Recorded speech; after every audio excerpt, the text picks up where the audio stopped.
Professor Bartholomew Nnaji is a world-renowned engineer and energy expert who has contributed significantly to power sector reform and the advancement of science and technology in Nigeria.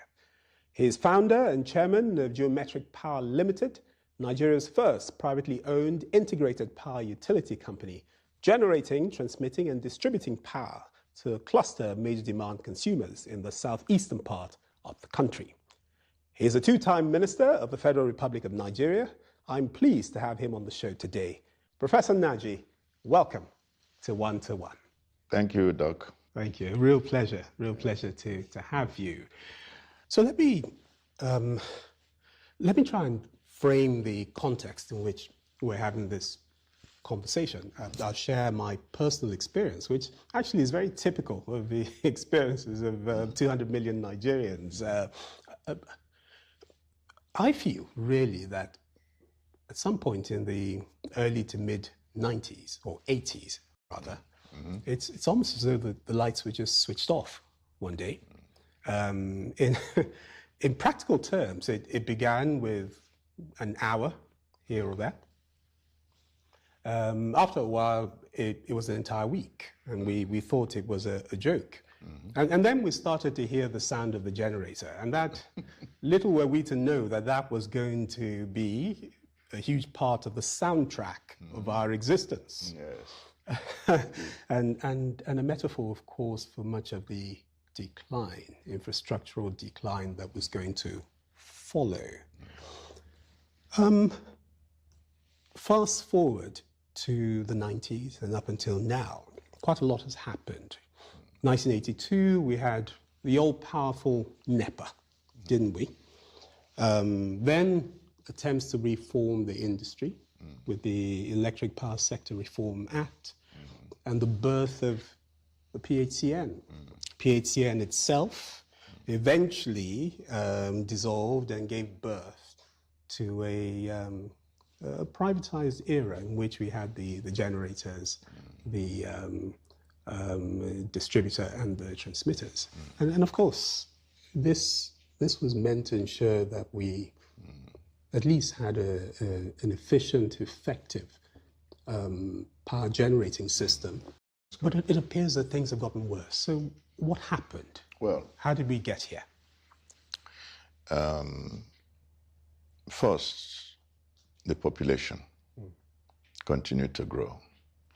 About the time when Ijora was built here and the Oji River Power Station and Kainji were built, the population of Nigeria was less than 100 million. Okay? And in fact, in the 60s and early 70s, hardly did you have people with air conditioners. So the things that really consume electricity.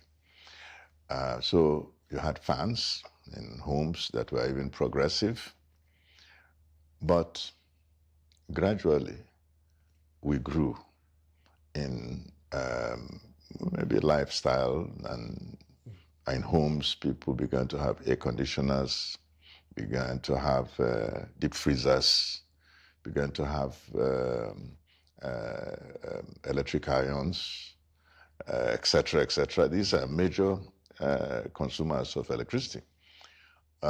So the electricity that used to be enough to support our environment couldn't be enough anymore. Industries also emerged, more industries emerged, and we began to see that the electricity that was available couldn't even support the industries. So they had to do self-generation, and the individuals also had to begin to do self-generation.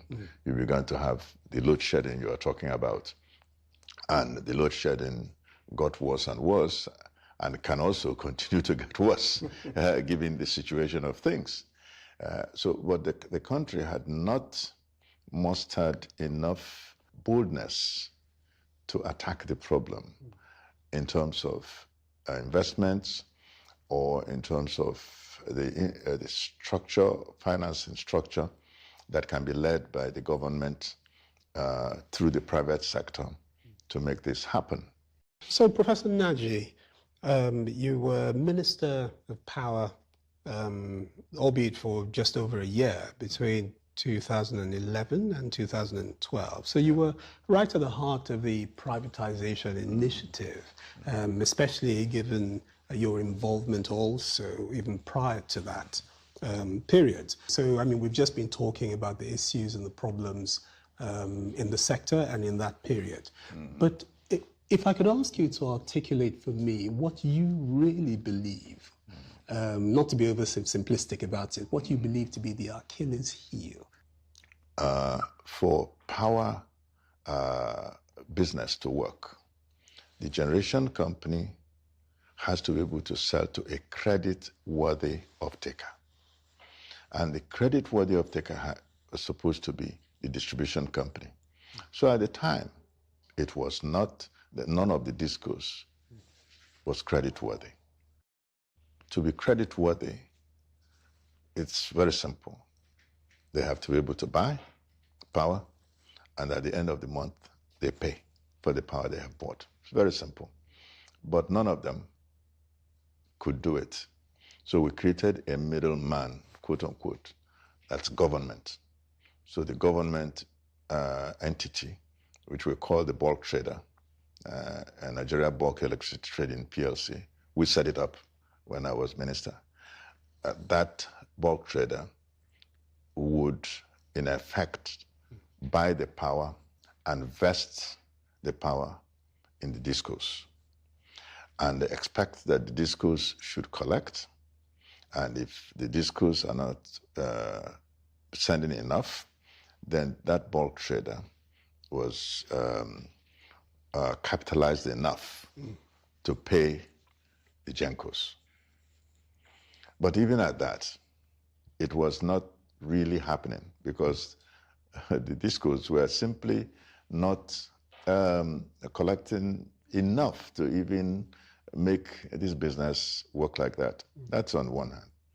Then you had a situation where we said the discos will be privatized based on their ability to invest in improving the infrastructure, the billing and collection systems, the metering system. That's what the privatization of discos was about. Yes. It wasn't about, the bids were not about who bidded. GoDaddy makes it fast and easy with user-friendly products and tools to help you on your entrepreneurial journey. And this cost 100 naira. So you give us 100 naira, but tell us how you are going to improve this asset, okay, over a period of, say, 5 years, okay, to reduce what we call the average technical, collection, and commercial losses, okay? That's very important because at that time, the discos were running somewhere between 60 to 80% inefficiency, right? So you need to be able to reduce to, say, below 20%, okay? But tell us what you will reduce to. That's the bidding. People forgot that reduction in the ATC&C loss required very serious investment. For example, if you come to a disco, I will use Aba, where we are. You come to Aba, when we came to Aba, we had 3 substations. Each substation, 2 by 15 MVA each, which means a total of 90 MVA. Okay. But the 90 was not enough to support Aba because Aba takes up to 150 megawatts of power, okay, at peak load. So it's almost like you're giving half of the capacity to support the place. That's where you have load shedding. Remember? So virtually all the discos have this problem. Yes. To cure the problem, we now had to build 4 brand new substations 2 by 15 MVA, you will find that the DISCOs have not built brand new substations. So they didn't invest as required. Okay, now we built these substations, and therefore the total capacity of the substations got more than doubled. And therefore, when you are now sending load, and they had to be strategically located, okay? Then when you're now sending power into the system, then there's no more overloading of transformers, overloading of injection substations. So it became possible for the power to go through and go to the transformers and go to the consumers. In Aba, let's just use numbers. If Aba asset was worth like 100 naira, we have invested more than 800 naira to improve, because it required that. Wow. That's why we had to pay that 100 naira for the asset and then invest 800 naira to improve. So the DISCOs needed to do that. On the side of GENCOs, what was the determination? Determination was most of the DISCOs had units that were just not working. So like if you have an installed capacity of, say, 900 megawatts of power, and you have units that are working that give you only about 200, then the rest you have to fix and recover. So to improve the total power in the nation. That's why when you hear about installed capacity of the nation of about 13,000 megawatts, so people say, how come 13,000 megawatts of power is not available in the nation? And we're talking about 5,000 megawatts. It's because those units haven't been recovered. Then you talk about availability. Maybe 7,000 megawatts may now have been fixed and available. The rest are still not available. But 7,000 megawatts are available. The transmission infrastructure may not be able to take the 7,000. That's another limitation. Then you now take 5,000 and transmit to DISCOs. And now you have this limitation I was talking about in terms that result in load shedding. Or in fact, even rejection, power rejection, if you can imagine that there's such things. So that's just the general nature of the whole thing. If I could just pick up on your point about DISCOs not investing in the necessary infrastructure.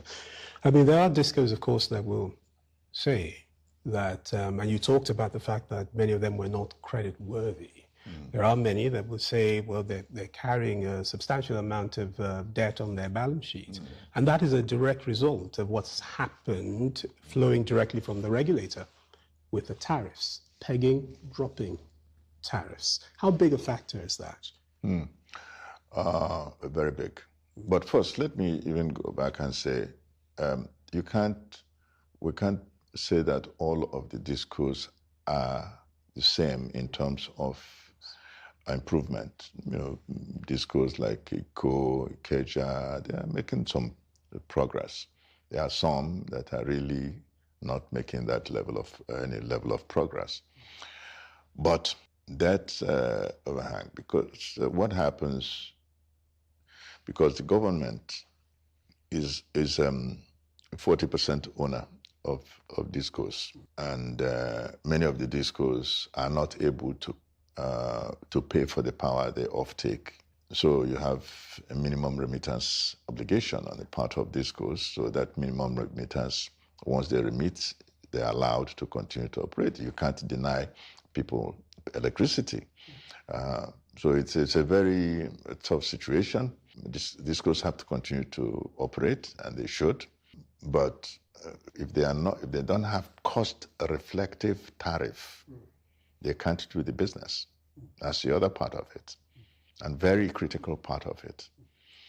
Cost-reflective tariff. But what you should note is that the cost-reflective tariff is not so high as to compare to self-generation.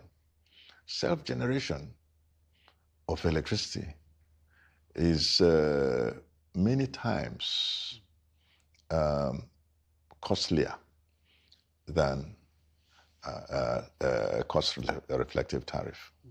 So when you hear about Band A, everybody now knows about Band A. So the Band A is still many times cheaper to pay for than self-generation. Not to talk of the hassle of you generating your own electricity, you getting this, having to purchase diesel, you having to maintain your generator. So if industrial power was to be available really at the Band A, I think most people would like to pay. Okay, so Professor Nnaji, let's talk a bit about your company, Geometric Power. So you, Professor Bartholomew Nnaji, are founder and chairman of Geometric Power Limited. It's an independent power producer that develops, owns, and operates power generation and distribution assets, largely in the eastern part of Nigeria, it's fair to say. One of the things we haven't talked about yet, of course, is that you've been Federal Minister of Science and Technology. You were in 1993.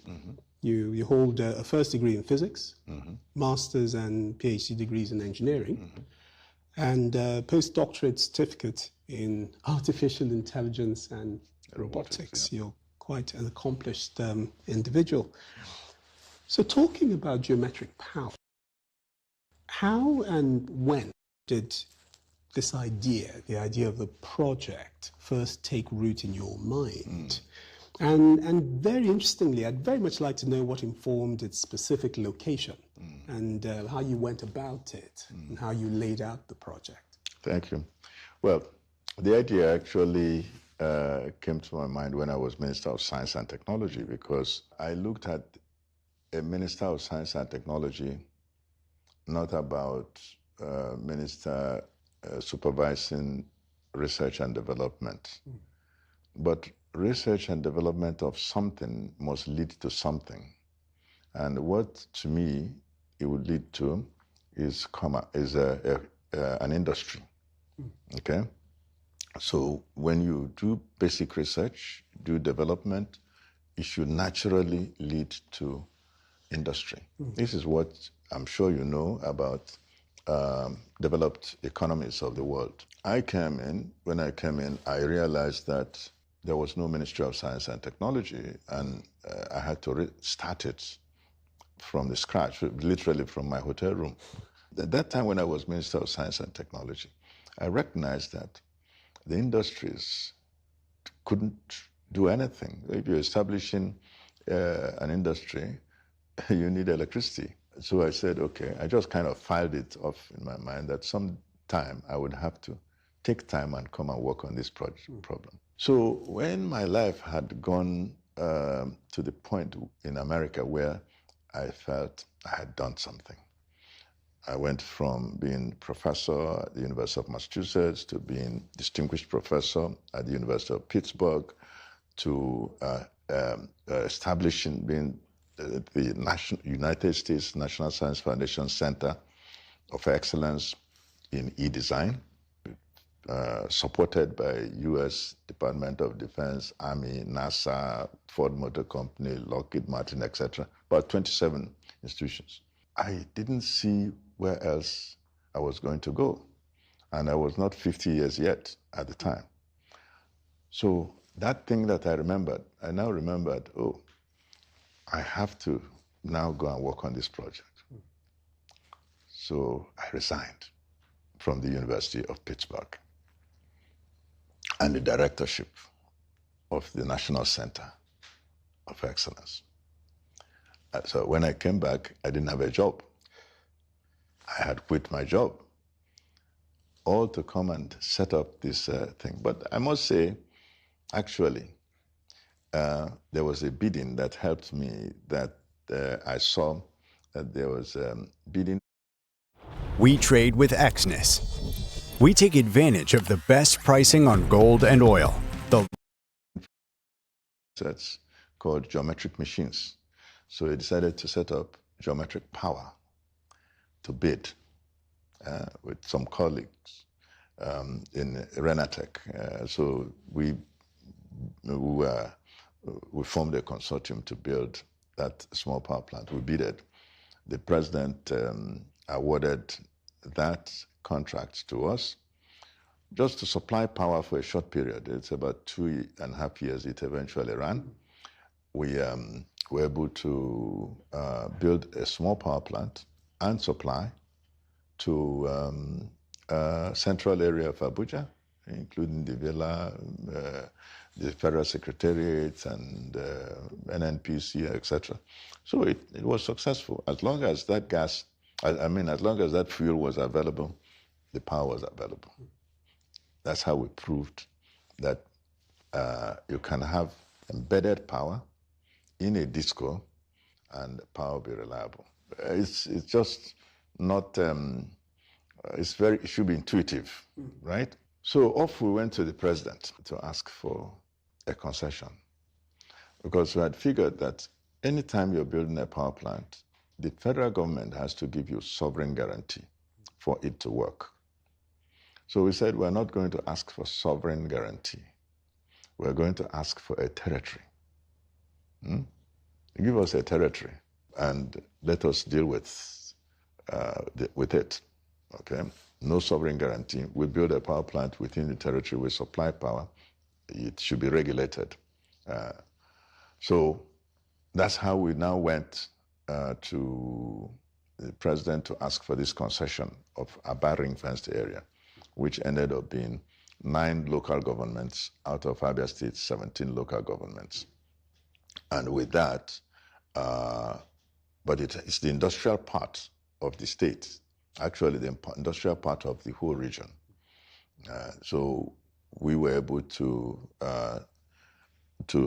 get that removed from Enugu Disco and given to us. So that's how geometric power came about. That we saw that industrial area like Aba can only work if you have reliable electricity. Okay, not by having power from the grid. And so we went and sought the presidential approval for us to build it, and for it to be totally private sector funded, which is what we ended up having. But we looked at the president, we presented it to be a model. Okay, if this is successful, you can now replicate this in different parts of the country. And when I became Minister of Power, we mapped out about 11 areas where we would do this. Basically, 2 in Lagos, Kano, Kaduna, Maiduguri, Yola, Onitsha, Aba, obviously, Calabar, and so on, Benin. So we mapped out quite a number, and of course, the part of Ogun going towards Shagamu, that kind of area. So, but you need to have built using different types of power sources. The power source should be indigenous there. Okay, like hydro in the case of a place like Niger State, okay, or Abuja. And in terms of your operating capacity? It's a 141 megawatt power plant that is embedded there. For perspective, Enugu Disco gets about 300 or less megawatts of power. Enugu Disco is 5 states. So imagine that these 9 local governments of Abia State gets about half of that amount of power. That's what power adequacy is about. Okay? You need to have power adequacy to run the system. So if you were to try to propagate that to the entire disco, the amount of power, you will need at least 1,500 to 2,000 megawatts to run the Enugu disco. and it's getting just about 300. So, Prof. Nnaji, can I talk to you a little bit at this point about community impact? Obviously, your project, the Aba Power project, is in that location, serving that commercial area and communities in those areas. I'd like to know what impact, in your assessment, you feel that simply locating your business there is having on the community, and the other way around as well. I'd like you to comment on that as well. How important is it to your business It's critically important. to be a part of that community and to be supported? Critically important, because Aba is a place where people do business with their heart. So you find a lot of new industries that people just created. So it's not like multinationals, conglomerates. You find that people are very creative, inventive, whether it is leather products, whether it is garment industry, whether it is all kinds of industries, even cosmetic industries. People are setting these up themselves. So that community, therefore, is important to support. They understand the value of their business working based on energy. The gas infrastructure, the pipeline that we have, we built a 27-kilometer gas pipeline from where we're getting the gas to the power plant. It's all within Abia State. So a place just near the boundary of River State and Abia State is where the pipeline originates. The people understand that they need to support the business for the business to be able to support them. So it's a symbiotic relationship. And Prof, on that note, I would like to say a very big thank you to you for joining us on One-to-One. It's been a very highly informative session. I'm extremely grateful to you. Thank you, sir.